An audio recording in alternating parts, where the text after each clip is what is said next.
Viewers, I need your attention for a few moments. Viewers, the Congress party, bent out of shape by the decisive action taken by Prime Minister Modi under the ambit of Operation Sindhoor, has decided to declare war on its own MP, Shashi Tharoor, and by extension, the nation, our India, our Bharat. You've all been commenting and appreciating Tharoor for setting aside partisan politics and praising the NDA government's response to the dastardly provocation by Pakistan as he leads delegation to present India's case abroad. And he has traversed, viewers, to the United States, and from there now he's in South America. He's traveling far and wide, and he has with him, of course, other parliamentarians, and you can see those visuals of Shashi Tharoor in different places over the last few days. What is he doing, viewers? He's presenting India's case abroad so that nation states, when Pakistan tries to lobby them, shut the door on Islamabad. Tharoor has been a pillar of patriotism. But the Congress is upset. It is mighty upset, and it has unleashed its agents provocateurs to run Tharoor down. Sample this specimen, viewers. Specimen, I don't mean the individual, I mean the sentiment. Listen to this sentiment, viewers. First, look at the body language of this person, and then look at what he says. Listen. Shashi Tharoor ji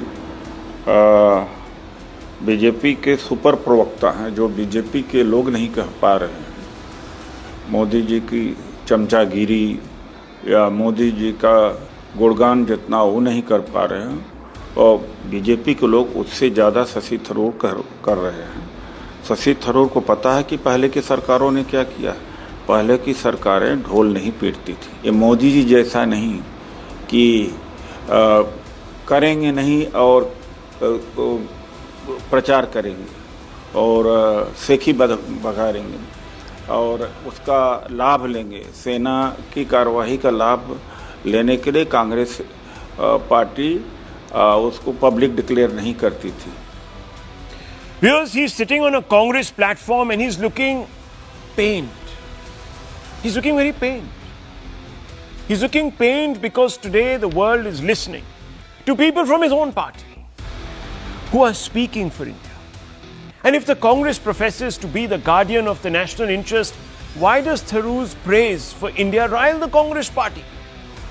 The reason is that the Congress is heaping scorn on Tharoor because his logical, fact-based, guileless statements presenting Operation Sindhoor in the fair light it deserves to be seen is politically inconvenient for the Congress. It is politically inconvenient, viewers. Everything Tharoor says, and remember, he's also the chief of the Parliament Standing Committee and therefore carries a lot of weight, undermines the Congress's criticism of the Modi government, leaving the Gandhis and other Congress functionaries looking foolish and opportunistic. Now, I'll give you a sample. On the 23rd of May, Shashi Tharoor said, and pay attention, you're aware of our government's stand very clearly. During any crisis, there's always contact with those countries that call and reach out. There's been no formal process of mediation, either requested or conducted. You call me, I tell you what I'm doing and why I'm doing it, and that's it. Then if you want to go and repeat that to somebody else and they take certain consequences as a result of that, is that called mediation? I don't think so. Not in my vocabulary, unquote. This is a man, viewers, who understands foreign policy, who's dealt at that level. And then you have, of course, viewers, the Jairam Ramesh's who've never sort of been conversant with the mores of diplomacy. And he says, Mr. Latnik follows in the footsteps of President Trump himself, who made this assertion 8 times in 11 days in 3 different countries. The US Secretary of State, Marco Rubio, has echoed the same and also mentioned a neutral site for talks between India and Pakistan. Pradhan Mantri, chuppi todo. Unquote. Chuppi todo. Because this man Trump has been described by Putin and other world leaders as a lunatic. But not for the Congress viewers. For the Congress, Tharoor is a lunatic, the chamcha. Isn't that the word they just use, chamcha? But Trump, viewers, is the gospel of truth. May 20th, Mallikarjun Kharge said, if you had told these tourists not to go there, those 26 lives would have been saved. He's referring to the Prime Minister. These chutput wars with Pakistan wouldn't have happened. Viewers, Shashi Tharoor contradicts him. Not directly. He didn't mean it as a contradiction to Kharge. He was asked a question. He said, I don't work for the government, as you know. I work for an opposition party, but I myself authored an op-ed in one of India's leading papers within a couple of days saying that the time had come to hit hard and hit smart, and I'm pleased to say that's exactly what India did. It hit hard and it hit smartly. May 27th, viewers, just 24 or 36 hours back to be absolutely precise, Shashi Tharoor said in the Kargil conflict, India did not cross the LOC, but in 2019, India went a step further. Not only crossed the LOC, but also struck Pakistan. Today, viewers, Pawan Khera, viewers, who was so rubbed the wrong way, came out and said 6 surgical strikes were conducted during the UPA regime across the LOC, but those were never publicized. Now, viewers, I think you all know, and you've probably gone over the material, but a few years back, the IF in Parliament had come out and made a statement that there has not been a cross-LOC strike. And the only ones, there is no record, is the word they used, before 2019, 2018. Now listen to the eloquence of the man himself in question. In his own words, listen to Shashi Tharoor before I open this up, viewers. What has changed in recent years is that the terrorists have also realized they will have a price to pay. On that, let there be no doubt. When, for the first time, India breached the line of control between India and Pakistan to conduct a surgical strike on a terror base, a launch pad, the Uri strike in September 2015, that was already something we had not done before. Even during the Kargil war, we had not crossed the line of control. This time, we have gone beyond both of those. We have not only gone beyond the line of control and the international border, we have struck at the Punjabi heartland of Pakistan. Our Director General of Military Operations got a call from the Pakistani Director General of Military Operations saying they'd like to stop this. No one sitting in Pakistan is going to be allowed to believe that they can just walk across the border and kill our citizens with impunity. There will be a price to pay. And it's not just Tharoor, let's be honest, the likes of Owaisi and Khurshid, who's also, of course, a Congress party member and no fan of Modi, also selected to represent India as part of the other delegations. They've also stood admirably with the nation in this hour of trial and tribulation. By declaring war on the likes of Tharoor, the Congress is declaring war on the nation itself, viewers. As it is, in the past too, the Congress has been found wanting in its commitment to safeguarding the national interest. The BJP has been putting out archival documents to show when the Congress gave India's enemies the upper hand. And viewers, these are available for anyone. And these are hard facts. Whether the BJP puts them out or someone from Pakistan puts them out, the facts won't change. On the UNSC seat, a letter dated August 2nd, 1955, written by Nehru, viewers, no one else, to Chief Minister of India, refers to an informal offer to India to become a permanent member of the UNSC. But Nehru in the letter makes it clear that though India was deserving, it won't grab it at the expense of China, which it considered to be the greater country, which was also a candidate for the same seat. Viewers, can you believe that? Imagine if we had been permanent members of the United Nations Security Council, where we would have been today in comparison. Yeah, exactly. You know, there are people, we'll open this up, viewers, in just a few moments. In 1963, the deal on the agreement to cede land US State Department telegram on Nehru's proposal to Pakistan via Foreign Minister Swaran Singh, and I quote, Swaran Singh, in presenting the government of India proposed, described it a line of peace and collaboration, one which accorded with ethnic and linguistic as well as important economic factors. Broadly speaking, it followed ceasefire line with certain limited adjustments. In the central sector, it straightened out the Poonch sector, and in the Muzaffarabad district, it followed the Baramulla district boundary, thereafter following the line of the Kishanganga watershed to south of Kishanganga Valley, leaving all of the valley and to certain areas to Pakistan. As quid pro quo, there would be adjustments in favor of Indians around Kargil. Yes. Then there was this deal in 1991 where India created an agreement to notify Pakistan about military movements. And I don't have to go into details, it's all there on your screens, viewers. That all information via diplomatic channels would be shared before planned activities, including if there were military activities. Indira's offer to Pakistan, viewers, I have explained in my letter to Prime Minister Bhutto. She told Parliament the peaceful nature and economic purpose of this experiment. She's talking about the nuclear test. She also stated that India is willing to share her nuclear technology with Pakistan.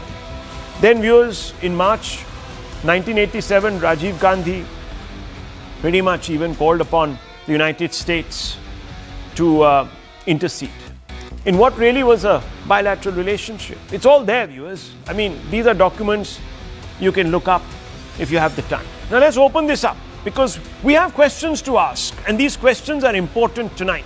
And I've given you the context, I've given you the hard facts, all verifiable. And I want to bring in Mr. Jain straight off the bat. Mr. Jain, two questions to you. You've heard your own leader, Mr. Tharoor. He's not on the payrolls of the government. You've heard Manish Tiwari, another member of parliament from the Congress party. You've heard Salman Khurshid, another member of the Congress party close to the Gandhi family. All of them have said that this was a paradigm redefining strike on Pakistan, which has served a huge purpose. And it was, in the words of Shashi Tharoor, and you heard those words, he uttered them, I didn't. He said that they were substantive strikes, not chutput, that we hit hard and we hit smart. So, number one, my first question, let me finish my question, sir. I'll not interrupt you, I promise you. First question, do you agree with Mr. Kharge when he called these chutput strikes? And question number two, please take them both. If the Congress professes to be the guardian of the national interest, why does Tharoors Praise for India irk it so much? Why does it rile the Congress party? All right, Rahul, I hope I can now respond without any interjection. So first of all, I don't realize why did you have to run the number of points that you did in the package when we're talking about what Dr. Tharoor has said and what Dr. Udit Raj has said in response. But to answer on that, China, first of all, was already a member of the UN Security Council since 1945. So a lot of it is missing the nuanceical historical context into that. So far as the 1991 agreement is concerned, that's a bilateral agreement which happened in the wake of India mobilizing a massive amount of troops, which could have led to a war. And it's an agreement where both the parties, India and Pakistan, have the same rights and the same obligations. So if we have to tell Pakistan any movement like that, Pakistan also has to tell movements like this. Also, that agreement has been in effect for 34 years, and 17 of those years, BJP has been in power, and they've not thought of deoperationalizing it. On your question about Mallikarjun Kharge calling it a chutput strike, personally, I do not agree calling strikes of such nature a chutput strike. Of course, I do also would like to say that the kind of propaganda that the BJP is doing about in terms of what we've damaged with the strikes, I think that is exaggerated. Our forces have done a fabulous job. There's no taking away from that, but I will not call it a chutput strike. But at the same time, I'll also not agree to a lot of what the BJP is saying. And lastly, on the topic of what Dr. Tharoor is saying abroad as part of the all-party delegation, an all-party delegation that is representing the Indian state, the Indian government. So, I see Ambassador Vora on the panel.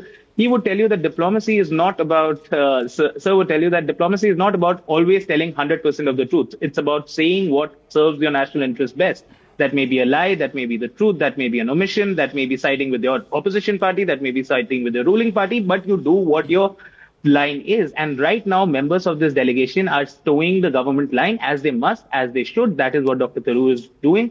So far as Dr. Tharoor saying that there were no surgical strikes that were conducted before 2014, I'm not quite sure why he's saying that, because Lieutenant General B.S. Hooda, who was the GOC Northern Command during the 2016 surgical strikes, very clearly said on record that we did conduct surgical strikes of that nature before 2014. Yes, I think officially we never conducted them. Unofficially we did. Again, Ambassador Vora would know of things like that. That is why perhaps Dr. Tharoor made that remark, and that is the whole context of it. No. Mr. Jain, I gave you the entire play. First of all, you made a factual error. China became a permanent member of the UNSC through Resolution 2758 in 1971. That's communist China. Yes, communist China. Exactly. 1971.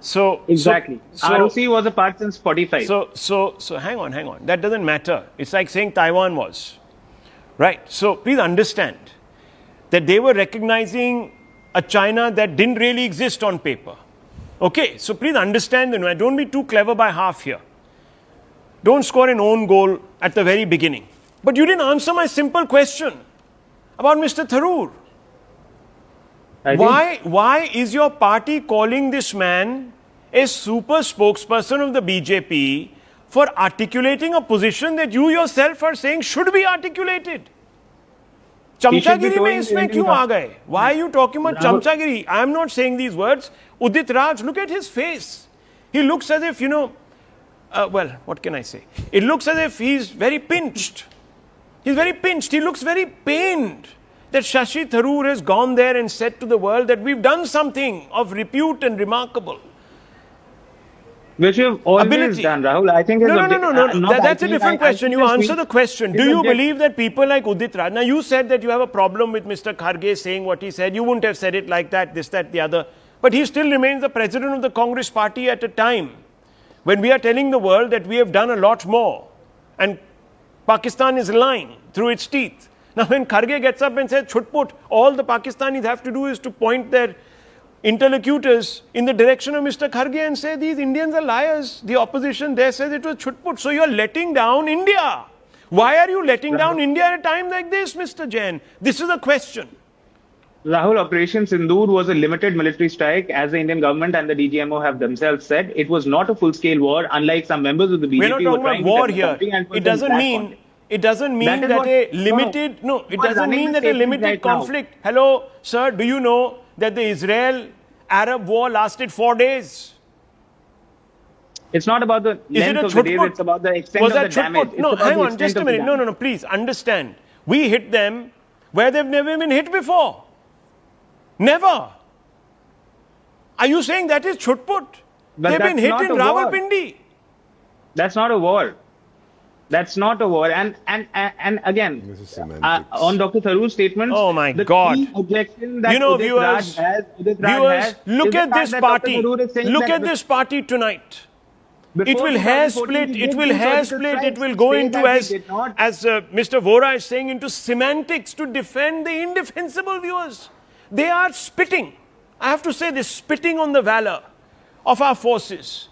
Do you know what we have achieved? Do you know what we've achieved, sir? Mr. Jain, do you know what we've achieved? Rahul, to say that we never did any surgical strikes before 2014, is that sir, not this is a... do I believe the IF? Do I believe the IF that spoke in Parliament, or do I believe you? The IF is on record. They have said no records of any cross-LOC strike. Sir, I will show you the reply of the IF in Parliament. Are you saying we are all lying? All Indians sitting here are lying? Just because we have something against the Congress party? Lieutenant General Hooda is lying. He never said that. Please hold up his statement. Please hold up his statement. Yes, please. What is he saying? What is he saying? Read the statement. Army conducted surgical strikes before PM Modi too. Lieutenant General D.S. Sir, did we cross the LOC? Did we cross the LOC? Surgical strikes have to be. Did we cross the LOC? It's not necessary. It's not necessary. No, it's not necessary. We conducted a surgical strike in the air, through the air, this time, bombed Pak bases without crossing the LOC. Do you not understand? My God, viewers, the illiteracy. The point is about I don't know what to be attacking more the enemy. appalled by, the apologist The point is nature about of the attacking Congress enemy. or the illiteracy of the Congress. You decide, viewers. Lieutenant General Huda. Anyhow, let me So bring Lieutenant in General Huda is Deepak illiterate also. Vora. Let me bring in Ishkaran Bhandari. Viewers, I wish, Ambassador Saab, I just wish that we realize that when we were singled out, by Pakistan, we were singled out as a people, as Indians. And if we were singled out as Indians, we should respond as Indians. We can't be responding as Congressis and this and that and Samajwadi Party walas and leftists. I mean, come on. Come on, Ambassador. What do you make of this? I mean, I'm shocked. Well, thank you very much, son. Always a pleasure to be on your channel, and I listen to you, I learn a lot. We're not trained to comment on the internal political debates and discussions that take place within the country, but that we deal with international issues. Let me put it across to you. So when I joined the Foreign Service in 1973, we used to have this thing, the Ministry of External Affairs doesn't agree with this, Defense Ministry doesn't, etc. We had these silos. Then along comes the present regime with a hammer and breaks those silos. So it becomes an all-of-government approach. And more recently, I'm seeing an all-of-country approach, an all-of-people approach. Three things stand out in my mind. The strikes we did before the present government came to power. Surgical strike by definition means you go in quickly, you do something, you don't incur any damage yourself and you come away. That's the definition, the technical definition in military terms.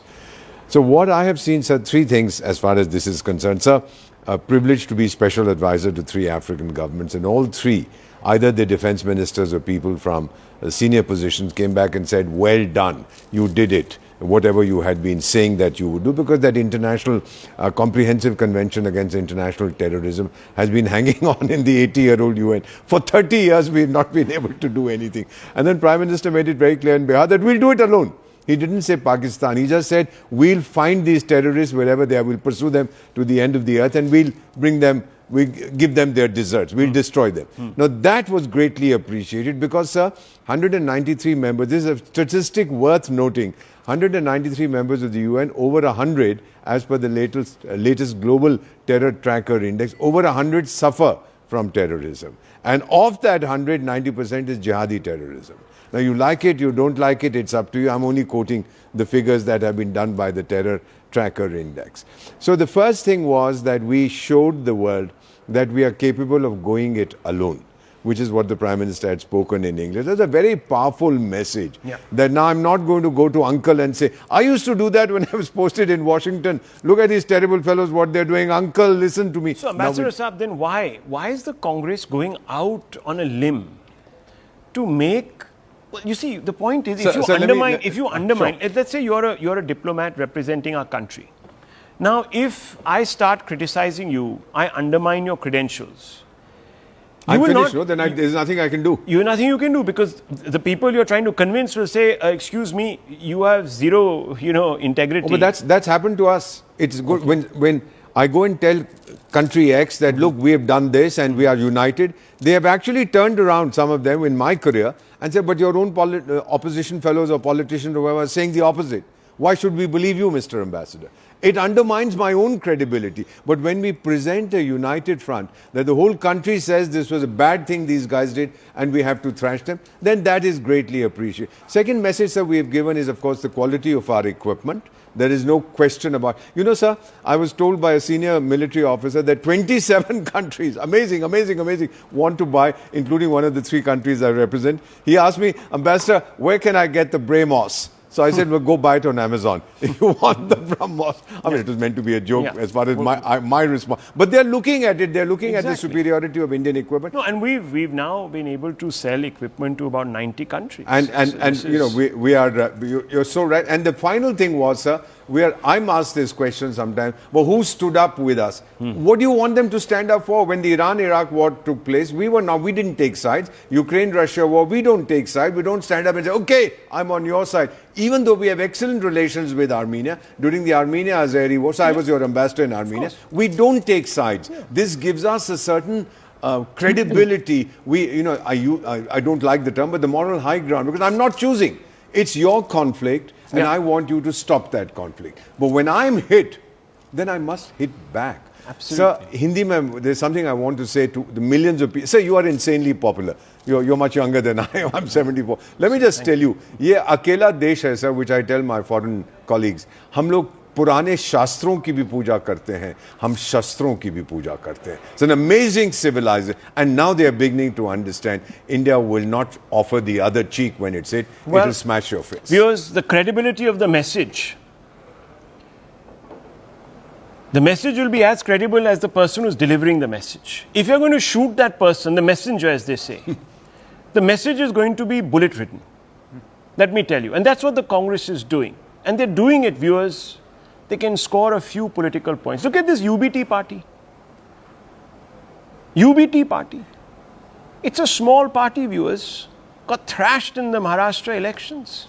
Thrashed. It's a party of dynasts.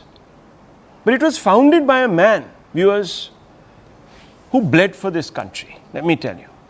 Its successors, and Shazia Elmi will bear me out on this one, because that's a point that some of the BJP people have made. Its successors are flushing the national cause down the toilet, viewers. And we have CS Jha here. And just let me tell you, Mr. Jain, that the Army Director General of Military Operations, please check this out. And you can look at this on August 28, 2017, so much before Balakot.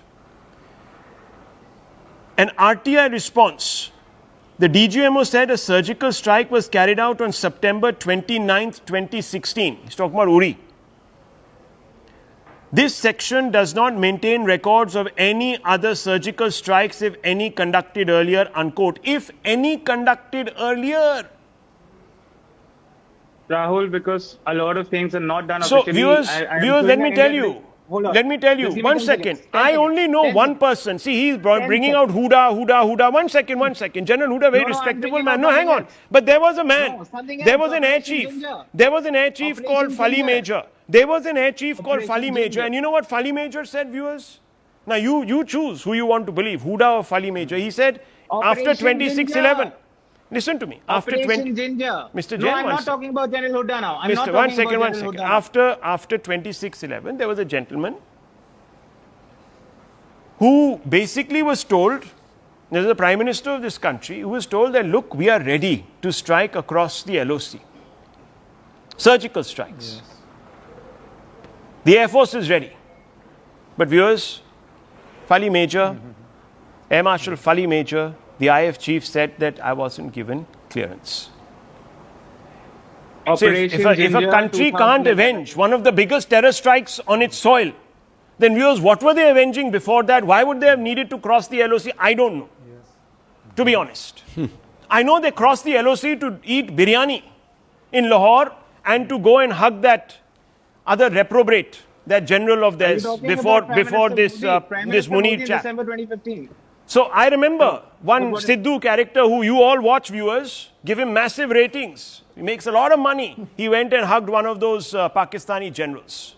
Can you believe it, viewers? The main general who was plotting terror. And all of you watch him as if he's the gospel. And you chuckle at his jokes. And you make him successful. You make him earn money off you when they go and hug the Pakistanis. Any tweet from him, viewers, recently? Look it up. Anyhow. Mr. Jha, I want to ask you a question. No, 1 second, Mr. Jain. I understand, sir. Look, I'm not on that point. Yes, you conducted many surgical strikes. You blasted Pakistan out of the water, conceded. I agree with you, sir. I agree with you. I promise you, I agree with you, sir. Nothing. Indian Army conducted. I agree with you, sir. I am saying I'm laying down my metaphorical arms and saying agreed. But what then? What then? Why do you go after Tharoor? That's the question you need to answer. What is the bee in your bonnet about Tharoor? He's representing your country. He's speaking and talking up the valor of your armed forces. I think it's quite shameful. Yes. Let me just quickly bring in CS Jha. And yes, really shameful. Yeah, Shazia. Tell me. You know, it's totally not done. One of their own who's talking about the country, stating matters factually, as we all should. And he is being mocked and he's being reprimanded, so to speak, and he's being told off only because he's fact-checking Rahul Gandhi. And this grand old party has reduced itself to a little army of trolls. You know, they become like the fifth column in the Spanish Civil War. The people who lived within the country and worked against the interests of the country, they were known as the fifth column. And I feel so sad that, you know, it's clearly what Congress has become. It's so unfortunate that they're really behaving like a sleeper cell of the Sino-Pak propaganda and disinformation war, and are actually trying to bandy around narrative that suits Pakistan more than it suits India. In fact, they try to undermine Indian sovereignty when they keep on harping on the Donald Trump and the mediation matter and what have you. And there Shashi Tharoor or Manish Tiwari go there and with complete clarity, and we are proud of the fact that we have parliamentarians in this country who are beyond party politics, who do not care, and what is most important is facts and our sovereignty, and how the world should know the truth and fight the disinformation that Pakistan is very good at, and they have, of course, people backing them. Mr. A lot of people don't want India to do well. But Mr. Jha, is the UBT so also? I think it's really... Yeah. No, I understand the point you're making. You know, you're making that point. You're saying that somebody like Udit Raj should be thrown out of the party. No, but he's being blessed. You see, there is another chap who was the OSD to Sheila Dikshit, who's never really, who doesn't know much about government, doesn't know much about anything really. And you know, Ambassador Saab here talked about the whole of government, the whole of India approach. These guys have no, the intellectual breadth doesn't exist. One guy says to us right now on the show that, look, you have to cross the LOC to carry out precision strikes. They don't understand. They don't understand, viewers.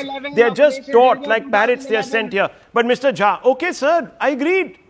I'm saying you have conducted. Arre, sir, you have got back Lahore for us. You have got back Bangladesh for us. You're a great lot of people. But still, sir, answer my question. Operation Sindhoor cross LOC strikes. Why are you criminalizing it like a high school student? I really don't understand. I'm saying, sir, you're right. I'm saying you're right. You're absolutely right. You're absolutely right, sir. You're absolutely right. I understand absolutely what right. you're 1 minute, CS Jha. Rahul, I very well understand what you're doing, trying to act like a high school student, trying to be all sarcastic and stuff. But 2011 Operation Sindhoor was a cross LOC 2011 strike called Operation Sindhoor, and this is then Foreign Secretary S. Jaishankar saying the same thing. Okay. Cross LOC strikes are not new. October 2016. Hindu Sir, article. cross LOC strikes. Sir, you lob a bomb across the LOC. It's a cross LOC strike. We are talking about incursion and operations on the ground. Anyhow, please. The army crossed the LOC, beheaded 3 army soldiers, brought their heads back. Okay, sir. They beheaded 3 army soldiers and brought their heads and insignia back. Operation Sindhoor 2011. Okay, sir, you are absolutely right. Fine, I concede the point. Why are you going on and on? We are talking about Mr. Tharoor and your unsavory attack on Mr. Tharoor. If you want to divert, you can go ahead, divert, sir. I'll give you 3, 5 stars, 7 stars. You'll get 150 more votes, more seats. You'll get 250. You rule this country. That's fine. Great. But I'm asking Mr. Jha, you're parroting Pakistan's script. That's the overwhelming, and Ishkan Bhandari is listening very carefully to your response. Yes. That's the overwhelming perception, whether you like it or not. Why are you parroting Pakistan's script sitting in this country? Why is Sanjay Rao doing it, Mr. Jha? We are not parroting the Pakistan's stance in our country. And what we are saying, particularly in the country, the Operation Sindhoor has been carried out. It's a great thing which has been carried out. See, in Congress era, we had fought many wars. And it is not an undeclared war, but it's an undeclared war which has happened in Operation Sindhoor. We are not against it, and we are not saying anything against it. But what we have achieved, we are also asking what we have achieved.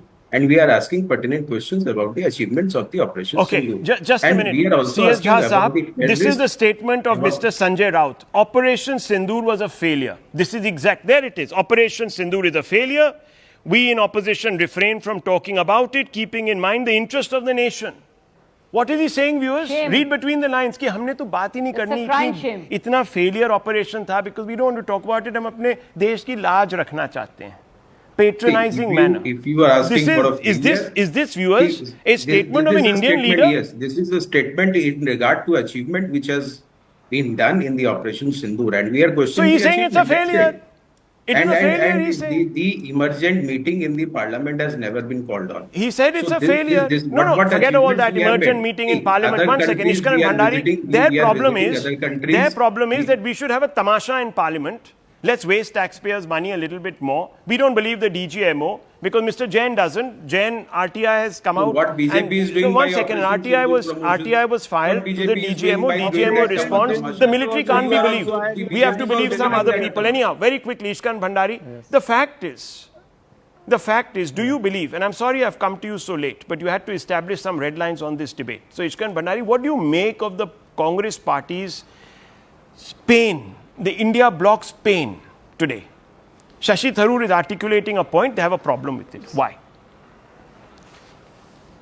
See, Congress party's pain was felt what was happening in Palestine. You had people carrying a bag, a famous bag, right, in the parliament. But after Pahalgam, did you see a similar bag? So you see where the pain point lies. And that is the entire problem. Mr. Tharoor, Mr. Tiwari, Mr. Khurshid. Anyways, Mr. Tharoor's time was limited the minute he decided to challenge the dynasty and think that on merit he can contest an open, fair election in which the dynasty has not blessed him. And the results are very clear. Slowly or later faster, he will be marginalized and he will not have a long survival in Congress. That's a given. That's a long history. We don't need to repeat the names of all those people who have left Congress the minute they tried to do something for themselves outside the patronage of the dynasty. What is the worrisome part here is, the minute you start mocking Mr. Tharoor or anybody speaking for India, you mock India's cause. We had on this panel somebody saying we are exaggerating the damage. The good ambassador says how other countries are wanting to buy our weapons, but we have Indians saying our weapons were not effective enough. The damage we caused was not enough. We are exaggerating it. We did not break Chinese defenses.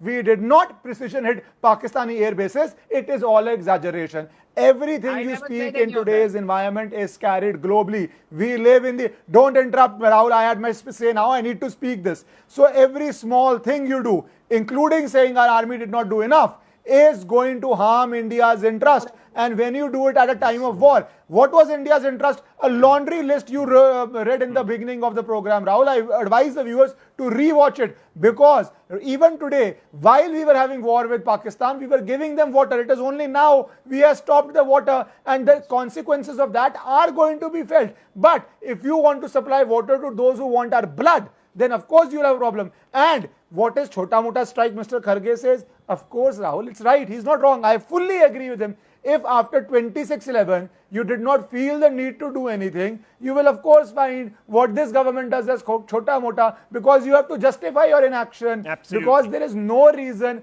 no debate, no sense where them hitting our mainland in Mumbai, financial capital, hotels, people staying there, and you did nothing to teach them a lesson, can be justified except to demean all the efforts of our armed forces today.